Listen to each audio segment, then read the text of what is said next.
You all know I have a lot of learning stuff, right? I mean, a lot. And it can be a little bit much at times, but all the time you guys are asking me, how do you keep it organized? I wanna give you a couple of my tips. Hey you guys, it's Christina from the Purple Alphabet, and I'm not kidding. You guys are always asking me, how do you organize all this stuff? You sure have a lot of stuff. Do you declutter? How do you organize it? Well, I do have a whole bunch of videos that I have done covering various areas of my house already. I kind of keep things separated in different compartments, and so I have a playlist that will run you through all of those. Even though those videos are older, it's pretty much what I do now, just might have some different things in them versus a couple of years ago. So be sure to go check that out. But in today's video, I want to run through some tips to kind of keep things clutter-free and explain how I do it in our house and what works for us. If you have additional tips and ideas that you think that people should know about, of course, leave them down below in the comments because we love to read them. And if you're new around here, you can click subscribe because we do educational activities for kids, lots of ideas and lots of inspirations, and you don't want to miss out on that. So I have 4 ideas to keep you organized and clutter-free and how I do it in my house. So I don't have a schoolroom. I just use areas in my house, sometimes the kitchen table, a lot of times the floor that I am standing on to do these activities with my kids.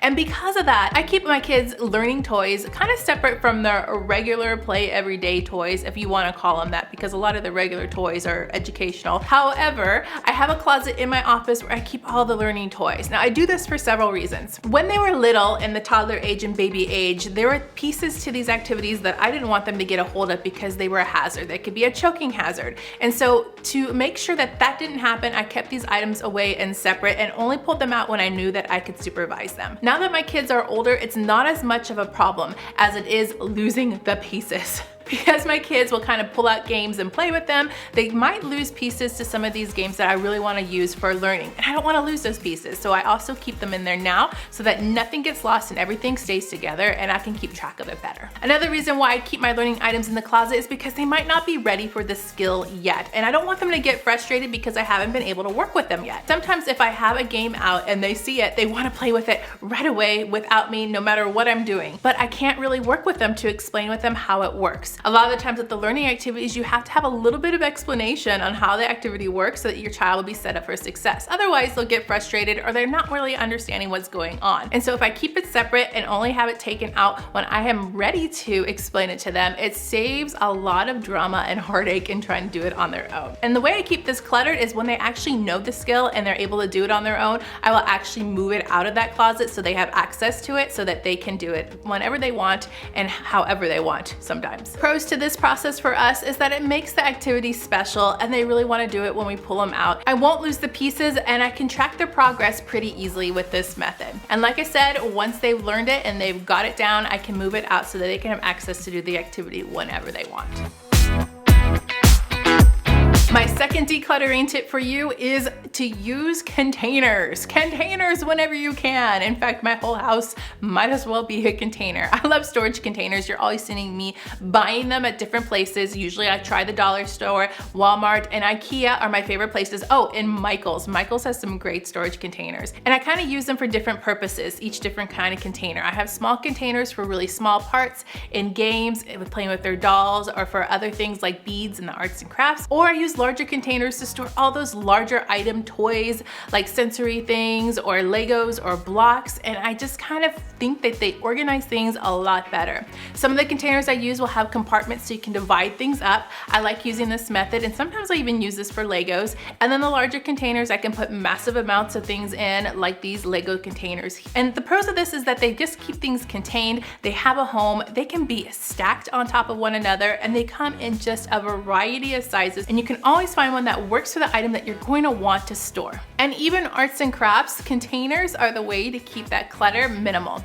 And here's another trick with the containers. I have a rule, particularly with these containers that I keep my arts and crafts supplies in. They are the perfect size for this area in my laundry room to store some really great items. But if these items and bins and containers become full, then I can't put anything in them. That's it. They're full, they're done. I can't add more things to them until I actually use some of the products. So if you set a limit to yourself not to get X amount of containers or to stay within a certain amount or not to overfill them, you probably will buy less. And If you have some other new things that you want to put in, they will force you to declutter and to take things out. This is another reason why I like using my restaurant kit containers, because I know if the things can't go in there, then they're not gonna go with us to the restaurant. So invest in some great containers, and the perfect thing about them is they can be reused over and over again.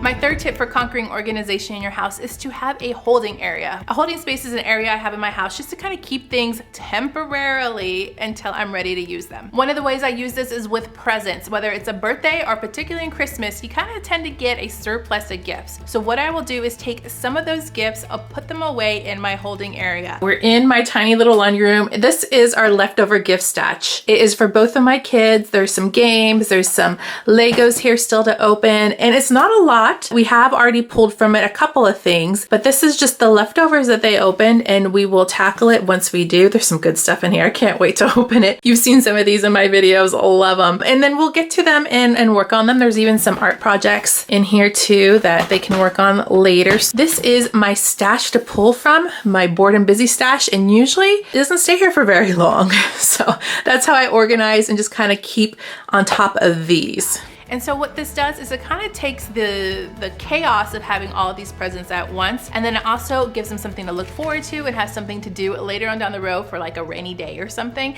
And we can pull right from that holding area a new toy to play with. You can see I have just a handful of toys here that are left over from Christmas, and we will pull these out throughout the next couple of months when we need something fun to do. The kids say they're bored, and it just kind of keeps it in one section so that I know it's always there. The other reason why I use this is maybe I'm gonna make a new video, so I'll put the activity here, or maybe I'm gonna do something after school with the kids. So I will kind of put that activity right here so I can grab it after I've set it up. It's just a really easy place for me just to have things ready to go when I need them in a pinch, so I don't have to go and think. It's just done. I did it already. And the last reason why I have a holding space for organization is because sometimes I don't know if a child has this skill or not for an activity. So let's say I have this game and I'm not sure if my kids like it or if they're just over it, or if it's just too easy for them. I'll place this in the holding area so that I know I need to check it, we need to play with it, and to see if it's gonna stay in our house or get donated. If it stays in our house, we put it back where it belongs, out of the holding area, and if it gets decluttered, it goes off right into my card to be donated. Which brings me to the last tip of staying organized, and that's to declutter, of course.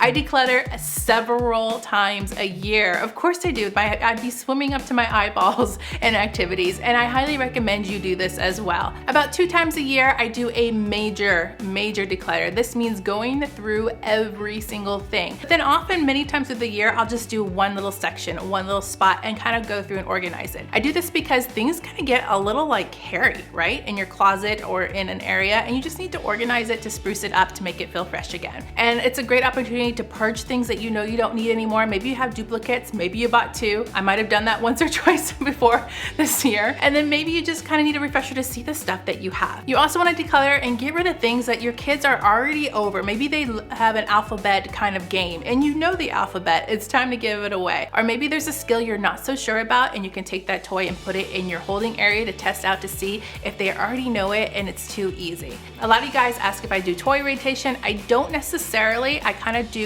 an adaptation way of that because I don't really like toy rotation, but I can make another video about that if you're interested to know why I chose this method. Those are my 4 tips for staying organized. If you want to see more videos on all of my little organizational sections in my house, that playlist is down below. You can click subscribe to see more videos like this and give me a thumbs up to show your love.